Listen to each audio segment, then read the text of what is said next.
Atenção, internautas do portal Hora 1. Em 5 segundos, mais uma transmissão ao vivo.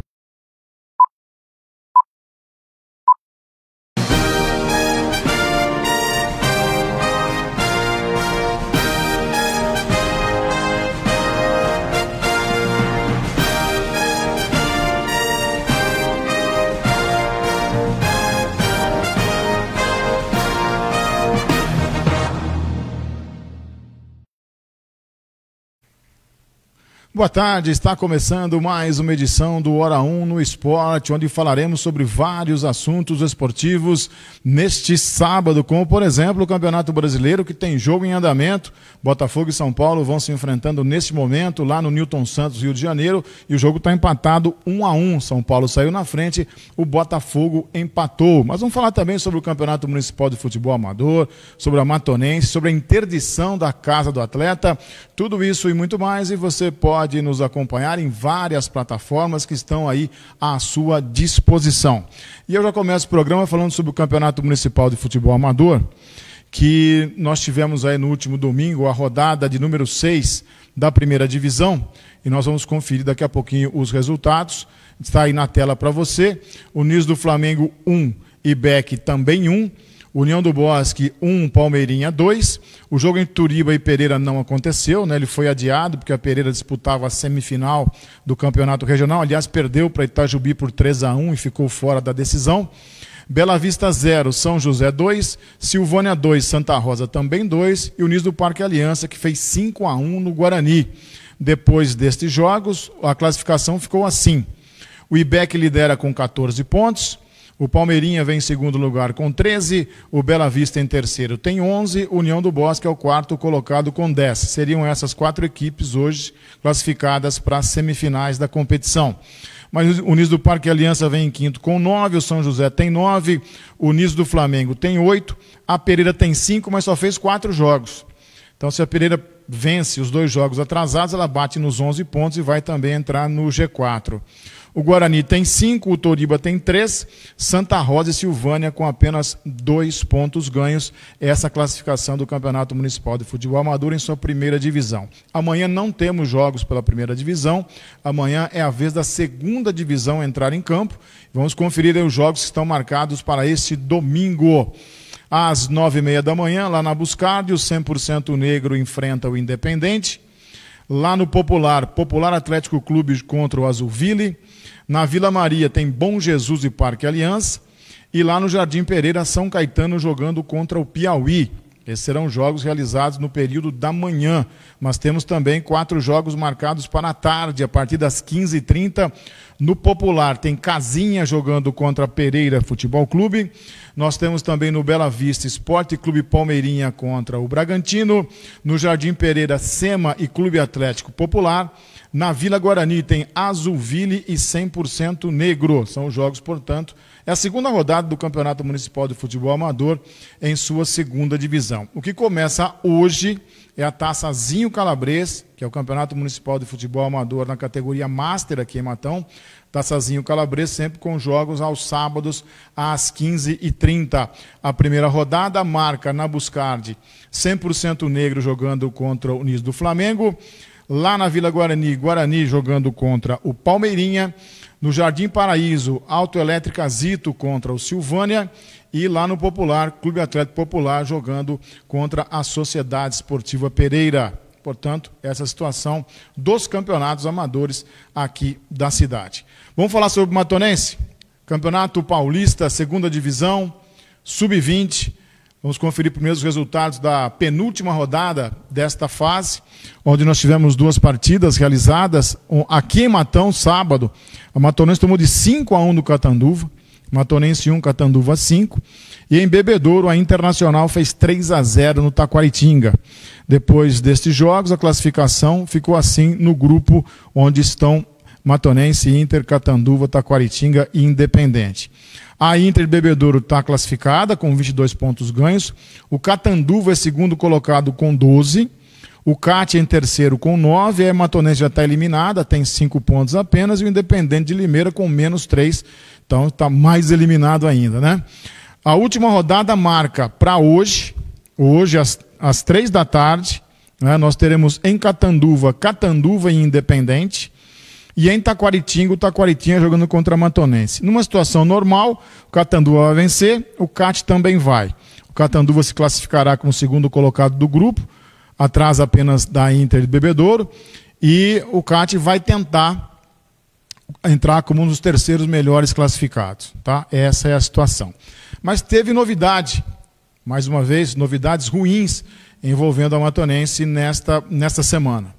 Porque a casa do atleta acabou sendo interditada pela Justiça. Essa é a placa que está fixada na frente da casa do atleta. Esse local está interditado por determinação judicial. E aí a Matonense já iniciou as obras. Lá ao fundo tem um banner, né, dizendo que estamos fechados para reformas estruturais da casa do atleta e do estádio no período de 16/9 a 28/2 de 2020. Então, está fechada a casa do atleta, está fechado o Estádio Municipal Torudo Sombuque Ferreira até fevereiro de 2020. Só que aí tem alguns detalhes interessantes. Primeiro, por que as reformas começaram agora? Por que não foram feitas antes e adequadas? Porque essa interdição ela vem a partir daquela ação conjunta do Conselho Tutelar com CRIAMA, Secretaria Municipal de Promoção Social, onde os meninos do Sub-15, do Sub-17, dormiam em colchões no chão, inclusive dentro de banheiro, não tinham o que comer, não tinha a mínima estrutura, não tinha água quente, não tinha nem chuveiro, era um cano. Isso naquela época do frio terrível que nós tivemos aí no mês de julho, principalmente. E aí foi feita a visita pelo tutelar, pelo CONCRIAMA, e a Matonense não fez absolutamente nada. Aí a Justiça interditou. É que agora acabaram as competições, então isso não vai refrescar muito. Então fica para 2020. E a pergunta é, né, por que só agora começarão as obras? E 2020, pode ser que tenhamos novidades. Existe uma especulação muito forte na cidade do ressurgimento do Clube Atlético Matonense, o CAM. Através de um trabalho aí de um grupo de empresários, o CAM participaria do Campeonato Paulista da 4ª Divisão, que é a mesma onde a Matonense está. Se isso se confirmar, né, tem um aspecto aí legal que precisa ser alterado, que é a cessão de direito real de uso do Estádio Municipal Torudo Sombuque Ferreira, que está cedido para a Matonense utilizá-lo, e as dependências. Então o prefeito municipal vai ter que mandar para a Câmara uma lei revogando esta, e aí fazendo a cessão ou para os dois times, se é que teremos dois times, o CAM e a Matonense, ou vai fazer para um só. Eu não sei juridicamente se isso é possível. Tá? Agora, se for possível, alguém vai ficar a ver navios, e eu tenho uma leve impressão de que eu sei quem será. Então vamos aguardar que em 2020 vai ter muita água para rolar embaixo dessa ponte, até porque é um ano político, e em ano político tudo pode acontecer, tenha certeza disso. Campeonato Brasileiro. Campeonato Brasileiro, nós temos aí, repito, né, o jogo em andamento entre Botafogo e São Paulo, daqui a pouquinho a gente fala um pouco mais sobre ele, mas a rodada passada teve os seguintes resultados. Vamos lá. Nós temos o Flamengo vencendo o Santos por 1-0, o jogo aconteceu lá no Maracanã. Em Chapecó, Chapecoense 1, Vasco da Gama 2. No Allianz Parque, o Palmeiras venceu o Cruzeiro por 1-0. Ceará 0, Botafogo 0. Atlético Paranaense 0, Avaí 1. Surpreendente esse resultado. Atlético Mineiro 1, Internacional 3. Tivemos ainda Bahia e Fortaleza empatando 1-1. O Grêmio sapecou logo 3-0 no Goiás. Fluminense venceu o Corinthians 1-0, o gol do Paulo Henrique Ganso, né, naquela falha do goleiro Cássio. E na segunda-feira à noite, surpreendentemente, São Paulo e CSA empataram 1-1 lá no Morumbi. E olha que o CSA estava vencendo até os 41 do segundo tempo. Não é? Bom, depois desta rodada, desses resultados, a classificação do Brasileirão apresenta os seguintes números. O Flamengo segue líder com 42 pontos. O Palmeiras em segundo tem 39, o Santos é o terceiro com 37, o Internacional o quarto colocado com 33, o Corinthians em quinto tem 32, O São Paulo na sexta posição tem 32 também. Aí fechamos o G6, que é o pessoal da Libertadores da América, tá? Os 4 primeiros que vão diretamente para a fase de grupos, o quinto e o sexto que jogam a pré-Libertadores. Mas depois o Bahia, sétimo colocado, tem 31. O Grêmio, o oitavo, tem 28. O Atlético Mineiro, em nono, tem 27. O Botafogo do Rio, em 10º lugar, também tem 27 pontos. Na segunda página, o Atlético Paranaense, 11º, tem 26. Depois vem o Vasco com 23, o Ceará com 22, Fortaleza 22, o Goiás tem 21, Fluminense 18 e na zona do rebaixamento hoje, Cruzeiro com 18 pontos, o CSA com 16, a Chapecoense com 14 e o Avaí com 13 pontos ganhos. Neste final de semana, teremos a abertura do retorno, portanto a 20ª rodada do Campeonato Brasileiro Série A com os seguintes jogos. Lembrando que está em andamento Botafogo e São Paulo, né? O jogo está 1-1. O São Paulo saiu na frente, um gol marcado pelo Hernanes aos 36 da etapa inicial. E o João Paulo, aos 45 também do primeiro tempo, né? Determinou o empate do Botafogo. O jogo está no segundo tempo. Botafogo 1, São Paulo também 1. Ainda hoje, às 5 da tarde, teremos Cruzeiro e Flamengo, o líder Flamengo. Teremos às 19 horas em Itaquera, Corinthians e Bahia. E às 21 horas na Vila Belmiro tem Santos e Grêmio, um jogo aguardado com muita expectativa. Amanhã, pela manhã, logo às 11 horas, tem Internacional e Chapecoense. Às 4 da tarde, na Arena Castelão, em Fortaleza, temos Fortaleza e Palmeiras. Teremos ainda nesta rodada, também amanhã, 16 horas, lá em Maceió, CSA jogando contra o Ceará. Né, CSA e Ceará. Vasco e Atlético Paranaense se enfrentam em São Januário. Depois, às 19 horas, no Serra Dourada, tem Goiás e Fluminense. A rodada será complementada na segunda-feira, às 8 da noite, com o jogo entre Avaí e Atlético Mineiro, lá na Ressacada. Bom, falamos então do Campeonato Brasileiro, vamos passar para a Copa do Brasil, que neste meio de semana, na quarta-feira mais precisamente, aconteceu o jogo decisivo e com a vitória do Atlético Paranaense em pleno Beira-Rio.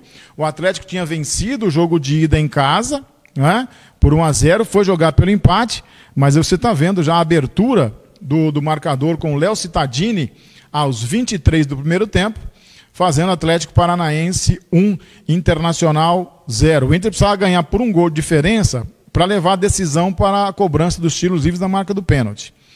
Aí veio o empate do Colorado, numa confusão danada dentro da área, um bate e rebate, e aí o Nico Lopes, né, cruza, a bola vai na trave, volta e ele mesmo finaliza aos 30 do primeiro tempo, Inter 1, Atlético Paranaense 1. E aí o Inter tinha que virar, né, para levar a decisão para os pênaltis, ou abrir 2 gols de vantagem para conquistar o título. Né, para conquistar o título. Só que isso não aconteceu. O Atlético vai marcar o segundo gol, um golaço do Atlético Paranaense, um gol já nos acréscimos. Olha o que faz o Marcelo Cirino. Dá uma olhada. O gol da vitória, o gol do título do Atlético Paranaense, que faturou um prêmio no total de mais de 63 milhões de reais, com a conquista da Copa do Brasil, só a final valeu 50, né? E já tem vaga na Libertadores da América também para a próxima temporada. 2020, o Atlético Paranaense já tem a sua vaga garantida. E já que nós estamos falando em gols, vamos ver aí os gols dos times de São Paulo que entram na rodada do Campeonato Brasileiro. Um deles já está, né, que é o São Paulo, mas tem também o Palmeiras, tem o Santos, tem o Corinthians. Vamos ver então como é que foi a participação dessas equipes na rodada passada do Campeonato Brasileiro. Nós começamos exatamente com a grande surpresa da rodada, o empate entre CSA e São Paulo. Esse é o gol do CSA, fez linha de passe, hein? Fez linha de passe. E o Héctor Bustamante, aos 9 minutos, CSA 1-0. E o time que está brigando aí contra o rebaixamento. Você vê que foi o Apodi que desceu lá pela esquerda, a bola vai passar pelo Alexandro, né, passa por mais um jogador do CSA que serve o Bustamante, que faz 1-0. E o São Paulo só vai empatar no finalzinho do jogo, né, num gol marcado pelo Reinaldo, uma falha do goleiro Jordi, né, na saída, depois de uma falta também boba, desnecessária. Aí vem o cruzamento para a área, o goleiro sai mal, ó, sai caçando borboletas e a bola sobra para o Reinaldo. Já aos 41 do segundo tempo, ele fez aí o gol de empate do São Paulo. São Paulo que está em campo, né? Com a seguinte formação. Vamos lá, vamos conferir a escalação do São Paulo, que está jogando contra o Botafogo. São Paulo está com o Thiago Volpe, o Juan Fran, o Bruno Alves, o Arboleda e o Reinaldo. Tietê, Luan, Hernanes e o Daniel Alves, né? Numa linha de 4. Com o Toró e o Pablo mais adiantados. Essa foi a formação do São Paulo, que começou o jogo, né, contra o Botafogo lá no Rio de Janeiro. O jogo segue 1-1, Hernanes para o São Paulo, João Paulo para o Botafogo. Bom, seguindo então, vamos lá falar sobre o Corinthians, né? O Corinthians que na rodada passada perdeu para o Fluminense. Você vai ver o gol marcado pelo Paulo Henrique Ganso, numa falha do Cássio, né? O chute de longe, sem força, o Cássio tomou o chamado peru, né? Mas tem crédito, né? Pode falar à vontade que o Cássio tem crédito e muito crédito. Com isso, então, o Fluminense venceu por 1-0. O Corinthians que pega o Bahia, e aí o Carille diz que vai promover uma série de alterações que eu estou pagando para ver, mas vamos aí à provável formação do Corinthians, pelo menos aqui treinou no coletivo da quinta-feira, com o Cássio no gol. Aí Fagner, Bruno Mendes, Gil e o Carlos Augusto. No meio-campo, o Gabriel com o Matheus Jesus, que já é uma das novidades. Depois, na segunda linha, o menino Janderson, que é garoto da base. O Jadson centralizado, aí eles podem inverter, né? O Jadson pela direita, o Janderson centralizado, com o Cleison aberto pela esquerda e o Bozelli mais adiantado. É sempre bom lembrar que no meio de semana, na quarta-feira, jogando pela semifinal da Copa Sul-Americana, o Corinthians perdeu do Independiente del Valle do Equador, dentro de Itaquera, por 2-0. Na quarta-feira, em Quito, com 2.850 metros de altitude, o Corinthians tem que vencer pelos mesmos 2-0 para levar para pênalti, ou vencer por 3 gols de diferença para se classificar. Aí também pode ser um 3-1, 4-2, porque os gols marcados fora acabariam prevalecendo. Uma situação muito difícil, alguns jogadores, por isso, estarão inclusive sendo poupados no jogo de hoje contra o Bahia. Bom, e o Peixe? E o nosso querido Peixe tem um jogo complicado hoje contra o Grêmio, mas como é que foi o Santos na rodada passada? O Santos perdeu para o líder, para o Flamengo, né, por 1-0, num erro de passe do Sacha, vem o contra-ataque, e aí o Gabriel Barbosa vai fazer por cobertura em cima do Everson. Estava uma semana adiantado, mais ou menos, uma semana adiantado, o gol da vitória do Flamengo, né, aos 43 do primeiro tempo. Flamengo 1, Grêmio 0. Aliás, Santos 0. E hoje o Santos enfrenta o Grêmio. Jogo marcado para Vila Belmiro, né, para Vila Belmiro, 9 da noite, o Grêmio com o time completo, Everton Cebolinha de contrato renovado, com um aumento substancial. E vamos ver como é que o Sampaoli vai mandar o Santos a campo para essa partida dificílima. Aí é uma escalação provável, tá, gente? Everson, Vitor Ferraz, Lucas Veríssimo, Luan Pérez e o Jorge, mas de repente pode ser o Gustavo Henrique também na zaga, pode ser o Aguilar. No meio-campo, o Alisson, o Sanches e o Pituca que volta, mas existem ainda dúvidas sobre o aproveitamento ou não do Pituca, por conta de uma lesão no tornozelo. Se ele não jogar, o Jean Mota é uma das opções. E aí no ataque, o Soteldo, o Sacha e também o Marinho. Essa é uma provável formação do Santos para enfrentar o Grêmio. E finalmente o Palmeiras que na última rodada venceu o Cruzeiro jogando no Allianz Parque, venceu por 1-0. Uma jogada pela direita com o Marcos Rocha. O William não consegue complementar, o Luiz Adriano briga e o Bruno Henrique pega o rebote e marca aí o gol do Palmeiras já aos 47 do primeiro tempo, fazendo Palmeiras 1, Cruzeiro 0, que aliás foi o resultado que colocou o Cruzeiro na zona de rebaixamento e colocou o Palmeiras a 3 pontos do líder, né, o Flamengo, no Campeonato Brasileiro. Palmeiras volta a campo amanhã, um jogo muito difícil, muito complicado. Arena Castelão contra o Fortaleza, sem o Dudu, seu principal jogador. E o Mano Menezes deve mandar a campo a seguinte formação: o Everton, Marcos Rocha, Gustavo Gomes, Vitor Hugo, Diogo Barbosa. Aí o Felipe Melo com o Bruno Henrique, né? Na linha de 3, o Zé Rafael no lugar do Dudu, o Scarpa com o William e o Luiz Adriano mais avançado. Essa deve ser a formação do Palmeiras para enfrentar o Fortaleza amanhã às 16 horas lá na Arena Castelão. Saindo do Campeonato Brasileiro, nós vamos para a Fórmula 1. Vamos correndo? Vamos correndo para a Fórmula 1, que nós teremos aí o Grande Prêmio de Singapura. Aliás, falar em Singapura, deixa eu só abrir um parêntese aqui, Fábio, não fica bravo comigo. Nós tivemos ontem a convocação da Seleção Brasileira. Aliás, uma lista tríplice. Parece até escolha de ministro. Sub-17, que vai disputar o Mundial aqui no Brasil. Sub-23, que é o time olímpico, enfim. E a seleção principal. Para a seleção principal, importantíssimos amistosos contra as poderosíssimas seleções do Senegal e da Nigéria. E aí o que mais chamou a atenção? Esses amistosos, agora no mês de outubro, serão em Singapura. E aí eu só queria entender. Já dizia o filósofo contemporâneo, Jô Soares, que perguntar não ofende. Né? Por que o Brasil vai enfrentar duas seleções africanas na Ásia? Só perguntando, por favor. Fórmula 1, então amanhã, né, nós temos mais uma etapa. E agora, nós tivemos agora há pouco, às 10 horas da manhã aqui, horário de Brasília, a formação do grid. E deu de novo o menino, hein? Está destruindo o Charles Leclerc da Ferrari, cravando aí a pole position, com o Lewis Hamilton da Mercedes em segundo. A segunda fila vai ter o Vettel da Ferrari com o Max Verstappen da Red Bull. Na terceira fila, o Valtteri Bottas da Mercedes, com o Alexander Albon da Red Bull também. Depois o Carlos Sainz, o Ricardo, o Hülkenberg, o Norris, o Sérgio Pérez, o Giovinazzi, o Gasly, o Raikkonen, o Magnussen, o Kvyat, o Stroll, o Grosjean, o Russell e o Kubica, fechando então os 20 que participarão deste grande prêmio.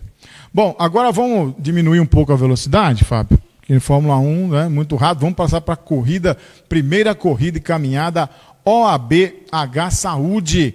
Está marcada para o dia 12 de outubro, tá? Dia 12 de outubro, largada às 8 horas da manhã, lá da sede da OAB. Né? Corrida 5,5 km o percurso, caminhada um pouco menos, 3 km, e as inscrições ainda estão abertas. Você pode acessar o site, www.paulinhoesportes.com.br e fazer a sua inscrição. E boa prova para você, a primeira corrida e caminhada OAB-H Saúde. Feito? Muito bom, chegamos aí ao final do Hora 1 no Esporte neste sábado, desejando a você um ótimo final de semana. No sábado que vem nós estaremos de volta. Até lá.